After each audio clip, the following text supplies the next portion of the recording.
உன் உடலே குடும்பம், உன் உடலே கோயில். உலகின் அனைத்து ரகசியமும் உன் உடலுக்குள் தான் உள்ளது. மந்திரம் தேடாதே, தந்திரம் நாடாதே, உன்னை உன் உடலுக்குள் தேடு. ஊர் ஊராகச் சுற்றாமல் உன் உடலைச் சுற்று.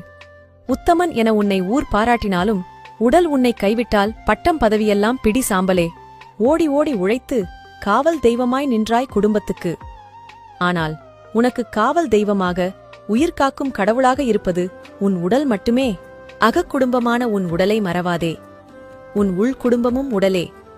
அதை மறந்தால் புறக்குடும்பம் கதறினாலும் உன்னை காக்க யாரால் முடியும்? மற்ற உயிர்களுக்குச் செய்யும் பாவத்துக்கு விமோசனம் உண்டு. உன் உயிருக்கு சிறப்பு வரமான உடலுக்கே நீ செய்யும் பாவத்துக்கு விமோசனமே இல்லை. உடலுக்கு ஒருவன் செய்யும் சிறந்த தொண்டு பூசைதான். உடலுக்குள் உழைக்கும் உறுப்புகளை ஆராதிப்பது ஆலயம் தொழுவதினும் சாலச் சிறந்தது. ஒருவன் எப்படிப்பட்டவனாக வேண்டும் என்பதை தீர்மானிப்பது அவனது எண்ணங்கள்.